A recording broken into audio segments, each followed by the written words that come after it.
Hey guys. Wow, nice audience. All right. Yeah. So I guess we'll start by a quick intro with all the panelists and the moderator, myself. So I'm Chris. I'm a core member at Curve. Curve is a DeFi project where stablecoin exchange.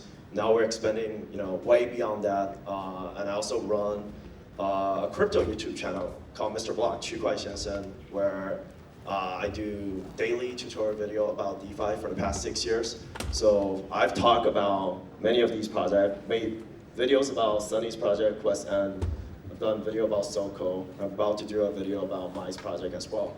So we'll start with Irene to talk a bit about Soko. Hello everyone, this is Irene. I'm the founder of Irene DAO and Soko.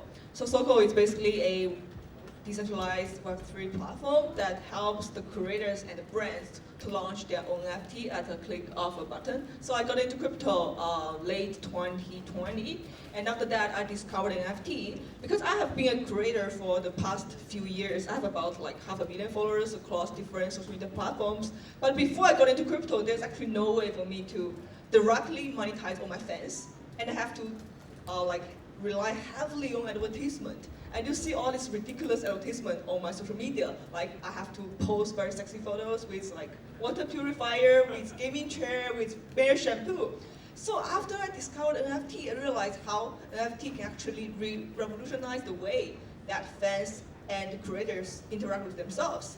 And therefore I started Soko because there are so many creators who are way hotter and way talented. I believe everyone can help, I believe Soko can help every creator to launch their own NFT collections at the click of a button. All right, Mai, tell us about Impact. Yeah, thank you very much. Hello everyone. I'm Mai from Intmax project, and Intmax GK Rollup. Intmax is a GK Rollup project, and Intmax GK Rollup is like a Lightning network on Ethereum, and mainnet is scheduled to launch next year, and we will offer a near zero gas fee, and near zero gas fee, and the stateless GK rollup. So have you ever heard about the stateless GK rollup? No one? Somebody? Oh, thank you very much. And I think, stateless GK rollup is really unique and might not be widely known yet. But if you're interested, please visit our website and check what stateless GK rollup. Yeah, thank you for having me today. All right, and Sunny, what's that? All right, it's Sunny. I'm from Questen. So I do mainly partnerships and growth at Questen. Questen, if you don't know already, it's a growth and marketing platform that helps you acquire user attention, help you acquire users. So it'll be very easy for projects to build out a system, a reward system or engagement system to help you to build your own audience and community. So that would be my main take, my main angle for this coming panel. All right, thank you. And today we look at crypto in many different ways, but it all comes down to community, it seems like. Especially the last year, DAO became really important. And even at Curve, we have the VE model that kind of binds the entire community together. But this year, we're seeing a lot of different ways to grow their community, utilizing the point system that we see at Blur, even right now at Blast. These layer 2 projects use referral program, right? So I'd like to ask each of the panelists about how do you use these NFT, how do you use crypto, and how essential do you see the growth of your community? Let's start with Sunny. All right, I'll start with I guess it'll be the most different from the other panelists. So Questen, I personally wouldn't say myself as a personal brand or something, but Questen is a platform that helps projects to build their audience. So one of the main, I would say most effective ways for most of these projects is to actually incentivize people into joining their community, to give them a reason to stay. I think that's the most effective way that we've seen. And so this incentive could be anything. It can be value or alpha, like 3 of our fellow panelists that they provide into their community. this is what how they incentivize people. Some of the other communities are doing, they provide monetary incentives, such as tokens, expectations of airdrops. Those are what they provide, and they are still able to provide this kind of incentive to bundle their community together. So I think this is the most effective way and the most core way of crypto community building. So back to Questen. Questen builds out the system that helps people to provide incentives, and I would say that is, we've helped a lot of projects to grow in that way, with some of the examples like growing 7,000 actual users that been in trading, like went in and trade in 2 weeks. These are something that you can achieve through Questen, and I would say that is a growth strategy that is worth trying with the product design that we offer. All right, let's go with Mai. Yes, thank you. I think the most effective thing I've ever done was to hire talented developer relationships. And since we are a protocol layer project, and developer plays a particularly large role, and some people think that as long as technology is great, a community will naturally grow. But I don't think so, and we need someone who can act as a bridge between an engineer and the users. I think it's very important. Thank you. And Irene? I think it's very funny because my community started, firstly it's at Instagram, then I did Twitter, and then my followers grow on Twitter. And then before we started Soko, we were launching actually a sticker pack on Telegram. And that's the origin of my NFT. There was actually very badly photoshopped sticker pack on Telegram. And we have about 1,000 downloads within 3 days. And we was like, wow, it's actually pretty widespread. So maybe we should turn all these sticker pack into NFT collections. And that's how I grew a community like very globalized, because everyone have actually seen the sticker, have used it before. And I think NFT is a very powerful way to really engage your community, because in Web2, although we have OnlyFans, we have Patreon, but it's purely one-way direction. It's like fans pay money to sip. There's nothing you can get in return. But with NFT, it's very different, because you give back ownership from the centralized platform back to your fans. And by owning your NFT, it actually has more monetary incentives to contribute to the growth of the NFT collections.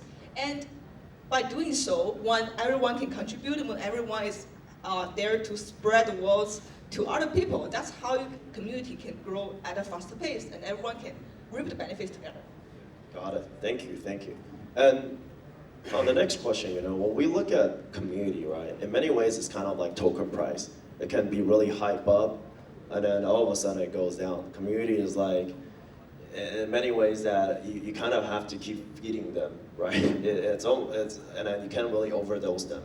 So what would you say is your biggest challenge in growing and maintaining that community? And I myself, I actually bought Irene's NFT. And then during the hype time, it was so hot, it was like 1 ETH, and I was looking like the hottest photo, like that one's like 0.4, 0.3, and it was down 90%. I'm like, what do I get out from this?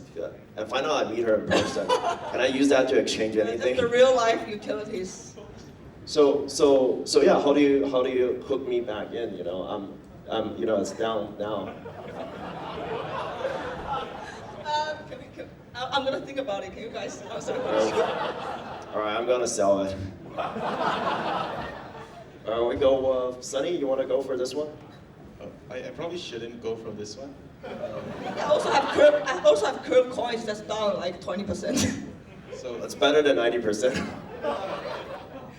I didn't buy it, so I don't have utility problems, and that's probably why shouldn't projects launch NFTs and tokens too fast, right?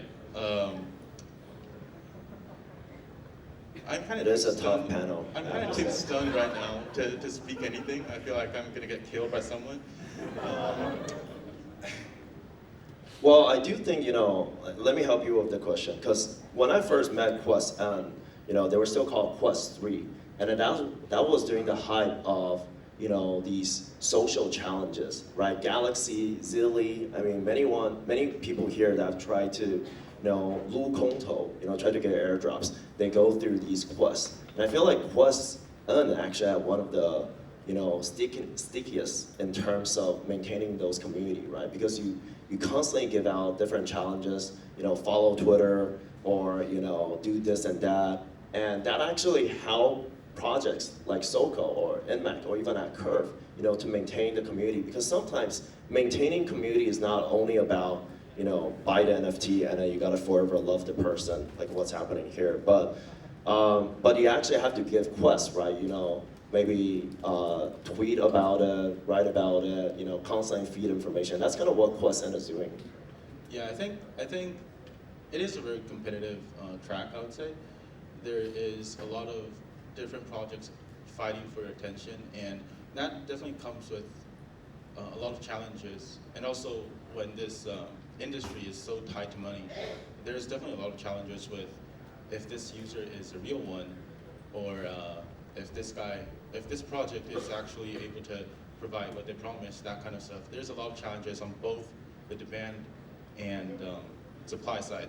So I would say the main thing for us was actually how to get the users to stick with us. And so yes, as Chris mentioned, there's always a need to innovate on what are the new mechanisms that we can implement into the product to help these projects to bond deeper and further into their ecosystem and bond with the project themselves. And also, while this happens, we need to help QuestN grow as well. So this is one of the things. We've recently seen a wave of challenges where a lot of these projects start to value, well, if this user is a real one, if this person owns, like this is his only account. And these kind of things actually helped us push with human, like personhood verification, where you need to, kind of like WorldCoin, right? You need to verify if you are actually this person. You have to do some kind of KYC to join in. So this is a new feature that people can put into their Quest and solve this kind of problem. So I would say this is one of the challenges that we faced recently, and probably would be helpful if you think the community isn't active enough. It's probably because they aren't real people. All right, thank you. And Mai, what are some challenges you face building your community? Yes, the challenge is to see how long we can keep the community going. I think it is difficult to create the long-standing community if the incentive to the spend token or money around. And money is of course important, right? But I truly feel it's not the essence of things. For instance, with pretty famous influencers, maybe we are paying them, might get them to promote our project. But however, truly influential individuals might not be promoted even if you pay them. And to build a good community, relying only on money isn't enough. And to build a great community, it's really important to think about creating win-win situation. And yeah, instead of just relying on money. Got it. All right, we're back to Irene. She's gonna tell us. And then we came up with a solution. Because IreneDAO is like the first kind of OG creator collections in the crypto space. I mean, there are also other influencers, creators try to launch their own collections, but too bad the price dropped 90% within 2 weeks. At least mine is like 2 years. So I think we are a pretty long-term project, and we also have SoCo, which is a platform that is backed up the IreneDAO collection. And also in the future, I mean, right now we don't really have a narrative towards the Web2 creators and influencers. But I think along the way, when the NFTs become hot again, we are able to engage the creators and the influencers back to the SoCo platform again. And after that, I think all these creators, brands, they're going to give a lot of utilities to their fans. And of course, we can always tie these utilities back to the SoCo platform, to our users, and also to the OG collectors of IreneDAO like Chris, so he can be happy by being a proud IreneDAO holder. I hope this answers your question. So what's the utility again? The utilities, like you get other future utilities, like airdrops, Okay. and like What type of points. airdrops? What type of airdrop? I think it depends on what type of creators you like and what type of utilities you want to have, like in real life activities you want to have with these creators. We're trying to get them onto our platform, Okay. and in return, you are able to reap all the benefits. Got it. Got it. Thank you, Ali, because I'm also holder. Right. Wei Chun, Wei Chun. Wei Chun, Wei Chun. I'll need to buy it after this panel. Yeah, we'll figure out the utility later. All right, so I want to go about AI, because I think, as a community builder, as a content creator myself, AI has helped me a lot. Back then I have to figure out what type of contents, because I do daily videos right now. I can train ChatGPT with the new wrapper. Allows me to, figure out what content I should talk next. Like utility about Irvingdale could be a good topic. And so, how does AI, help with your community engagement? And then, how does it help your project? Actually, it helped me a lot because, for white people, because for my fans, they're not only Asians, they're also guys from other countries, like white guys, and they couldn't really differentiate the difference between Asian females. So I just used ChatGPT or like the AI to generate different hot Asian girls image, and I post on my Twitter for engagement farming. And actually, they just comment and said, "Wow, Irene, you're so pretty." They didn't even realize it's not me. So I think it's really a very good way, not just for me, but I would encourage a lot of female Asian creators to try to use these photos to post on your Twitter to sometimes engage your fans if you don't have time to take photos. And also, of course, I do a lot of panels and do a lot of speeches. And ChatGPT also helps me to write the scripts, to come up with very nice titles that helps me to engage the fans as well. So you're saying we'll be replaced by AI soon? Well, so does that mean that you no longer have to take photo? You'll just look the same? I mean, there are still Asian guys like you who can really tell whether I'm me. So in order to entertain you guys, I still have to take photos. How do you know I'm Asian? Huh? How do you, what do you? I just assume. Okay, got it. Oh no, cancel culture. You can speak fluent Mandarin, so. All right, let's go with mine. How does AI help you?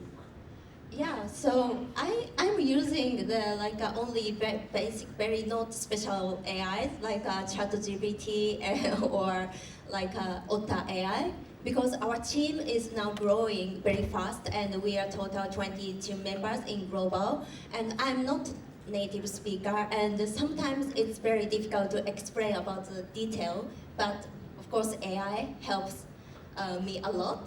Yeah, that's Awesome. yeah. All right, Sunny. Yeah, I think AI's output is still kind of rough right now. Probably it's my skills, but yeah, I think it's a good starting point for thinking, starting to think what kind of direction you can take. It's good for brainstorming, and it's really good at putting ideas together. So I actually prepped this panel with the help of AI, and also our team is, because that question is a platform, right? You need to have graphics and stuff. A lot of those are actually made by AI and incorporated into all of these other designs. So I think that's how we use it as a starting point and as a reference for future and bolder ideas. Have you guys thought about, instead of using AI just for content generation for QuestN, essentially because you could use AI as a task manager? Because QuestN do a bunch of tasks, right? For many different blockchain projects. But you could essentially use AI to, guide the community to do multiple tests instead of just follow, retweet, and so on. Yeah, I think that's something we've been talking about, and especially when the intent thing came out. My boss was joking one day, grow me 1,000 Twitter followers, and then the quest would be set up, and then everyone would join in, and they would grow 1,000 followers. So that's kind of they want to have everything AI and automized. But that's something work in development, and that's probably not valid. So that's just an idea. Got it. And I talk about token all the time at my channel, and then it's always about token price. That's the most important thing here. Everyone's pretending they're here for hackathon, for everything, but everyone cares about the price, right? So everyone here potentially is going to launch their own token. So I know the panel is about SocialFi, but I want to understand how do you use, cryptocurrency token in your project? Because I remember when I first, met Sunny's boss and then was talking about Quest. And then essentially I feel like my community was using Quest thinking that they're going to get Quest airdrop, right? But obviously there's no Quest token yet, but that is kind of like what everyone thinks, just like when they use, any project right now. And that's one of the, I guess, the key thing that's growing a lot of the crypto project, because you have this ambiguous feeling that you'll get something in return. A famous project, NFT project called Blur, famously pioneered the point system, right? Back in the days when you farm DeFi project like YEarn, SushiSwap, Yen, ESD, whatever, right? You provide liquidity, and every block you get X amount of reward. You can gauge and estimate how much APY you get, right? But now with Blur, they introduce a whole new way of farming where you provide liquidity and you wait till the season ends and you get whatever amount you get. It's like PUA, they PUA you and thinking that, oh, you get something. They even tell you how much you get. So it's like game theory, right? So how does your crypto project, I guess you guys are launching a token, right? Are you, yes, no? All right, you're playing the ambiguous game as well. So let's go with Quest because it's easier, It is, hopefully it's easier. Okay. Right. Yeah, we would have our own token. It would be soon. We have that intention to do it. It just depends on the market. That's the true fact, right? So there's airdrop? That is something we are talking about. Because you don't... Using PUA. We want a firm answer. I'm gonna be a user. There is airdrop. You don't want to let people expect too much because that will be betrayal if you don't give them that. And that's like that's when the community crashes, right? So that is something we're thinking about. We definitely gave out some expectations to some of the participants, and we're still thinking about that, like how to fulfill that kind of promise. So that is something we're planning, but it definitely needs to have a mature plan, or else there's a lot of like failed token projects out there that did some shitty airdrops. So we're thinking about it. Okay, and mine? Yeah, so as Intermax, we haven't decided to launch a token yet. Okay. Yeah, because we are like a layer 2 project, and yeah, of course for the marketing, it's good to have a token, but we haven't decided yet. Okay, awesome. And Irene? Actually, we already have a token for the Soko platform, but I know now it's very popular for NFT projects to actually launch a token. Mm-hmm. So probably there is a chance that Irene DAO members can get Irene token airdrop sometime in the future. So if you sell it right now, right, probably you wouldn't be getting it anyway. So which one is more important, the NFT or the token?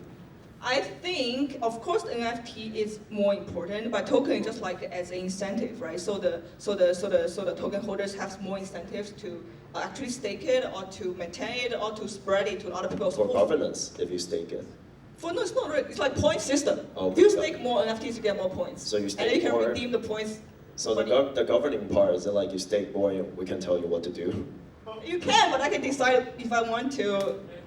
So it's not a true DAO then. It is. Okay. I have a question. Can we have like a live Irene DAO NFT price here? Like, we need to see this. Like, personally, I need to see this. Have the live price chart here. All right. Yeah. Last few questions.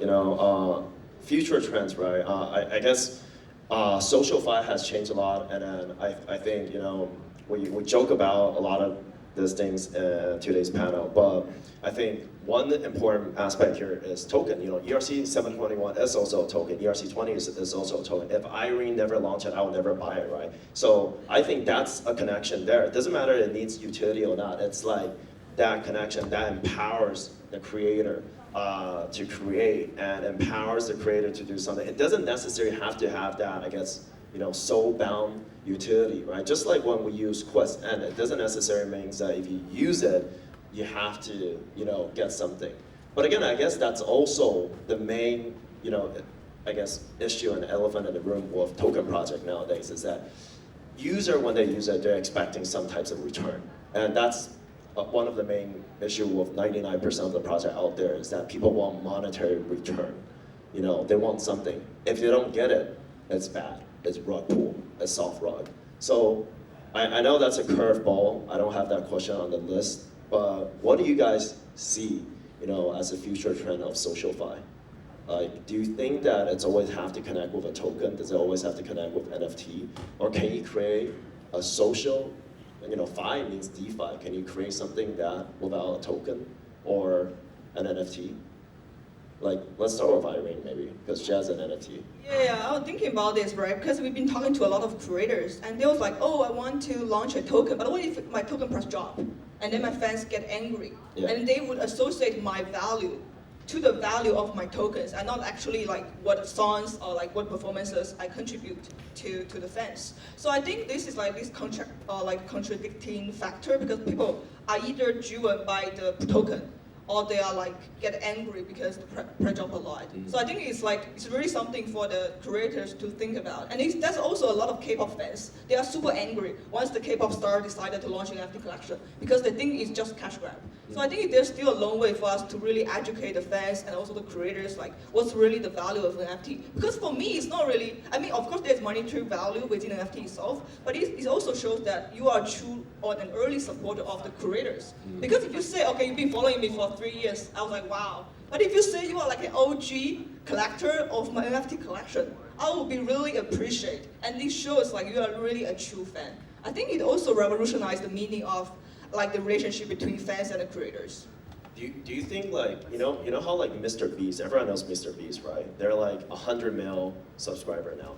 And in many ways, I think why people want to launch SocialFi token is that you can spot a creator and you own a share of that creator. I think that's like the ultimate goal, right? It's like if you can buy Mr. Beast, you know, early on and then just earn as it goes, right? Friendtech was trying to do that too, right? Where you can spot creator. And we think about like a lot of these YouTuber, they, you know, you don't necessarily have to earn a revenue from it, but you can somehow connect that social effect, and it almost becomes like like a concept stock, you know, like 概念股, right? Where you buy something for the concept, you buy something for that follow. So as his YouTube content continues to grow, like. Yeah, but I think there's a problem with it. Because for the celebrities who are super famous, they don't really care if the token's gonna increase or decrease. Because for them, they don't need to care about tokens. But instead, it's all the grassroots creators who are less famous. They would take care of the community and actually grow like Levi. I don't know if like is the best, right? He's like a nobody before Friendtech. But he just starts from grinding like very hard as a nobody and to someone who is like have the highest points. So I think it's more relevant for the grassroots creators because they have more incentives to grow the community compared to those who are already famous. But they're also tied to Friendtech. Like now Friendtech is not that hot, then he's kind of tied to it, right? Where, Yeah. Okay, and then Sunny and Mai, do you have anything to add? I think on the community side, if you offer them incentives and monetary values, like let's say tokens or expectations, the main problem would be you would attract a lot of people that just came for the money, and in long term, if you don't fulfill that promise or if you just don't do it, like don't offer them the value, the community will crash, and it'll be like a community based on just money, and that's not always a good thing, because like in the traditional world, there's a lot of people that can attract community based on talent, based on their content, based on other values they provide, like based on the entertainment, and it is more pure that way, in my opinion. That's probably why I'm not a KOL or some sorts, but that's my take. Do you think it's going to be bull market or bear market next year? Just yes, bull, no, bear. Hopefully, only have 1 minute left. Bull, then we would have token. Okay, bull market. Mai, is it bear or bull? Both. Bull market. All right, Irene. Yeah, definitely bull market. I think it's starting. Now it's the beginning of the bull market. So we were already in the bull market. All right, it's not financial advice. I didn't say anything. Thank you, everyone.